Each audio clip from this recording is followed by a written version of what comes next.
मला अगदीच कन्फ्युजन असेल तर मी एकदा विचारू शकतो, बट हे माझं करिअर आहे, इथे डिसिजन्स माझे मला घ्यायचे आहेत, तिचं करिअर तिचं तिला डिसिजन्स घ्यायचे आहेत.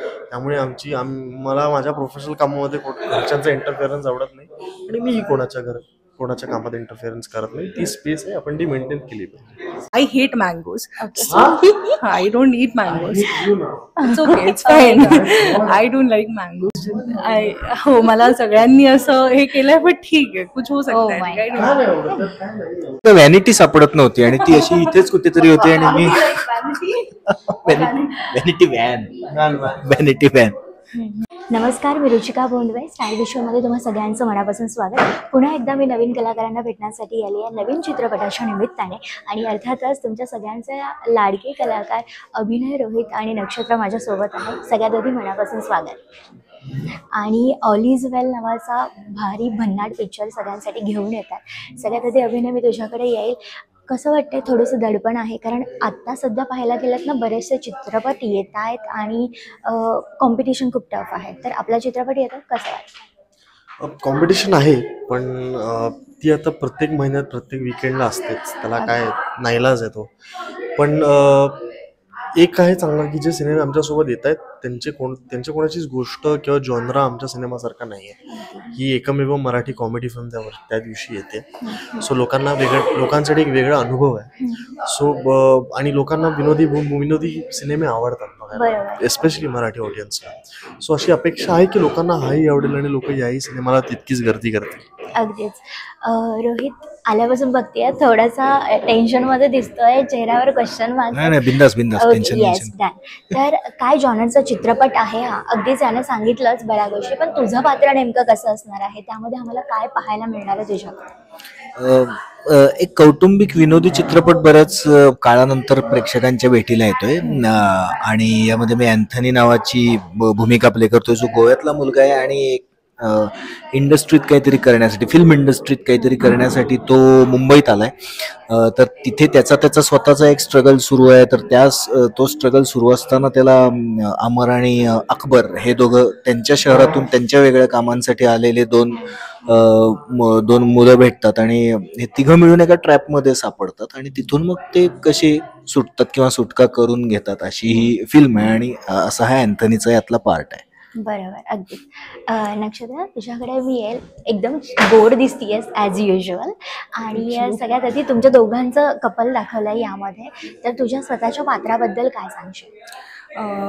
माझं या चित्रपटात नाव सुद्धा नक्षत्र आहे. So I am already very excited about this. मी एका रिपोर्टरच्या भूमिकेमध्ये आहे. आय थिंक ती फार ऑनेस्ट आहे, तिला फार उत्साही आहे, तिला सगळ्यात आधी न्यूज कव्हर करायची आणि सगळ्यांपर्यंत पोहोचवायची. आणि कधी कधी असं होतं की आपण कितीही म्हटलं की आपण चुकणार नाही, तरी आपल्या हातून एखाद दुसरी चूक घडते, पण त्याचा परिणाम कधी कधी खूप मोठा होऊन जातो, जो या तिघांना भोगावा लागतो. पण she is very honest at the same time. So ती चूक एक्सेप्ट करते आणि त्याच्या पुढे मग ती सगळी जर्नी आहे त्यांच्या फ्रेंडशिपची म्हण किंवा ओव्हरऑल त्याच्यात पण काही काही सिच्युएशन्स क्रिएट होतात.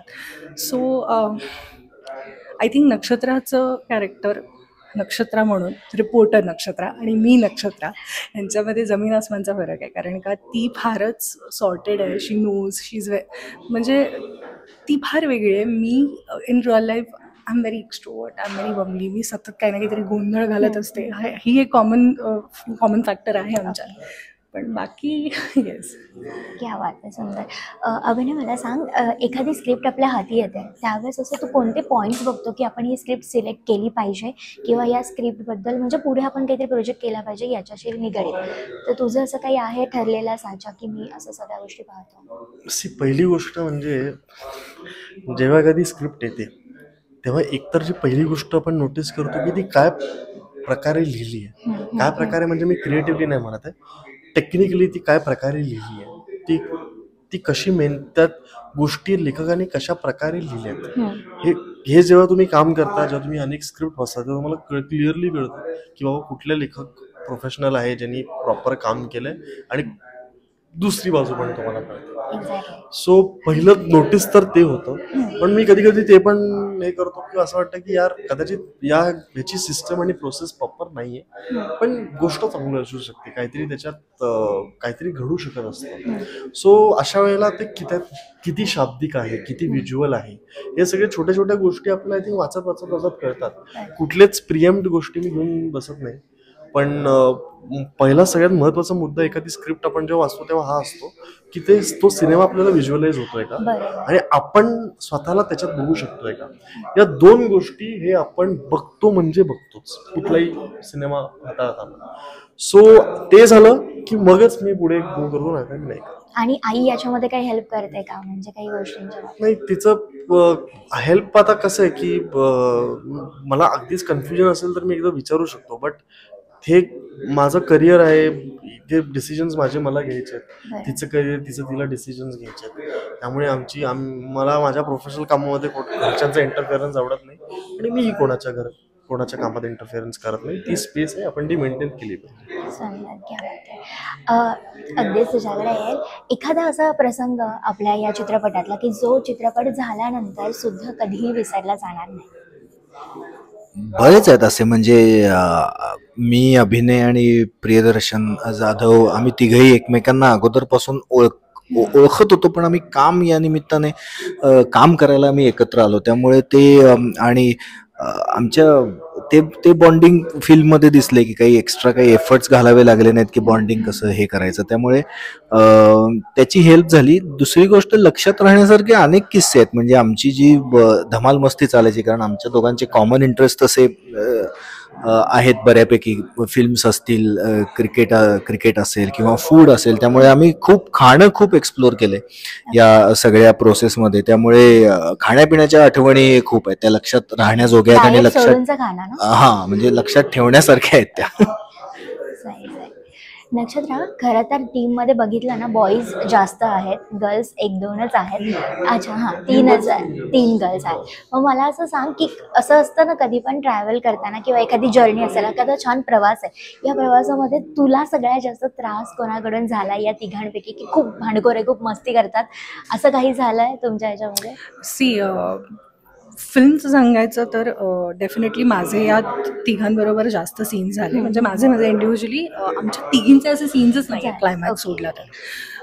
ट्रॅव्हल करताना डेफिनेटली आता प्रमोशनसाठी आम्ही फिरतोय सतत, तर भांडणं वगैरे नाही, पण मस्ती खूप करतो आम्ही. म्हणजे इन जनरल पण आमच्या खूप मस्ती. म्हणजे एका पॉईंटला असं वाटतं की ड्रायव्हर आम्हाला मध्येच एक्सप्रेसवेवर सोडून वगैरे जाईल, एवढी धमाल चालू असते आमची.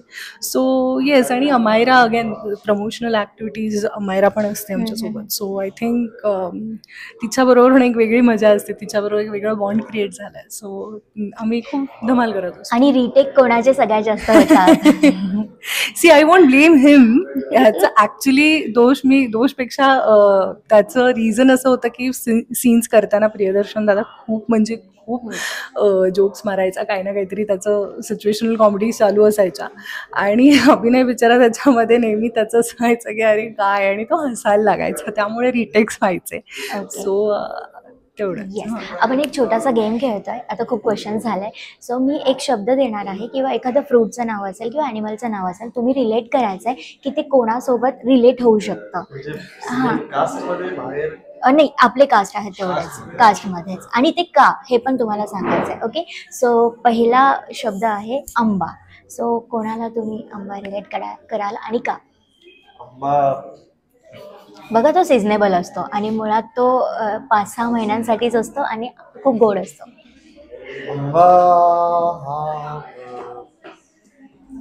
कोणी सांगू शकता? असं काही नाही आहे.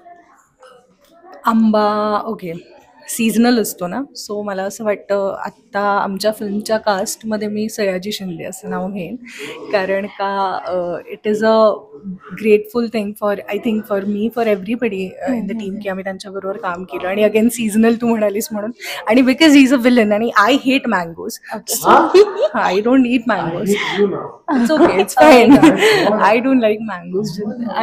हो, मला सगळ्यांनी असं हे केलंय, पण ठीक आहे, कुछ हो सकता है. I think I have a very odd memory from childhood की माझी आजी म्हणजे घरात सगळेजण इतके आंबा वेडे होते की आंब्याच्या सीझनमध्ये पेट्याच्या पेट्या यायच्या. आणि लहानपणी म्हणजे घरात एंटर गेला जो आंबावाला स्मेल असायचा ना, बाकी सगळे जण फ्रेग्रन्स म्हणतील त्याला, पण for me it was a smell. So but it's okay यार, कोणाकोणाच्या आवडीनिवडी असतात, मला आंबा नाही आवडत. So it's okay. मुंबईला जाताना पण मिल्क मँगो शेक. नाही मी प्रत्येकाला. आता दुसरा आहे, नाही कोणी पण काखेत कळसा गावाला वळसा ही म्हण आहे. सो कोणाच्या बाबतीत लागू होऊ शकते. काखेत कळसा गावाला वळसा म्हणजे एखादी गोष्ट खूप जवळ आहे पण तरी पण गावभर शोध म्हण. असं काहीच नाही. मला एकदा व्हॅनिटी सापडत नव्हती आणि ती अशी इथेच कुठेतरी होती आणि मी व्हॅनिटी व्हॅन आणि मी खूप फिरवलं व्हॅनिटी व्हॅन कुठे. एक प्रोडक्शन वाला म्हणजे ही तू काय स्वतःलाच डेडिकेट करून बोलतोय हे वाक्य. काय माहिती, इथले तुमचे पुण्यातले रस्तेच असते काय. ती आमची खासियत आहे पुण्याची. रस्त्यात खड्डे की खड्ड्यात रस्ता कळत नाही. वा. हॅशटॅग पुणेरी टोमना. ओके, सो नेक्स्ट याच्याकडे वळतोय आपण. तर शेवटचा वर्ड आहे tiger. Wow. Tiger I think म्हणजे ज्याला आल्यानंतर तुम्ही थोडाफार का होईना घाबरू शकता किंवा घाबरता किंवा आय त्याची थिंक दहशत असते. दहशत तर आमच्या सयाजी सरांचीच होती. तेच टायगर आहेत आमच्यासाठी. आणि कारण पण ते टायगर जरी असले तरी ते आय थिंक मनापासून एक्झॅक्ट ऑपोजिट लाईफ ऑफ पायचे टायगर. प्रेमळ टायगर आहेत. हो, लायन किंगचे मुफासा आहेत ते ऍक्च्युली तसं बघायला गेलं. पण थोडं दडपण होतं त्यांच्यासोबत काम करताना, पण त्यांनी आम्हाला सगळ्यांनाच खूप इझी केलं. अगदीच. आता आपण फक्त जाता जाता आपल्या प्रेक्षकांना काय सांगाल? येत्या 27 जूनला आमचा सिनेमा येतोय ऑल इज वेल. आवर्जून बघा, थिएटरमध्ये जाऊन बघा आणि सिनेमा मित्रपरिवार आणि तुमच्या फॅमिली सोबत बघा, एन्जॉय करा. बऱ्याच जून हा महिना आपल्यासाठी खूप ट्रॅजेडीज आणि खूप गोष्टींनी भरलेला आहे. या सगळ्या टेन्शन जर काही तासांसाठी विसरायचं असेल तर आवर्जून आमचा सिनेमा बघा. धन्यवाद. एक बऱ्याच कालावधीनंतर कौटुंबिक विनोदी सिनेमा तुमच्या भेटीला येतो, जो फॅमिली एंटरटेनर आहे. तुम्ही तुमच्या पूर्ण कुटुंबासोबत हा सिनेमा एन्जॉय करू शकता. 27 जूनला रिलीज होते आमची फिल्म ऑल इज वेल नावाची. तर प्लीज जवळच्या चित्रपटगृहात जाऊन आमची फिल्म बघा. कितीही पाऊस असला तरी प्लीज, कितीही ट्रॅफिक असला तरी प्लीज जाऊन आमची फिल्म बघा.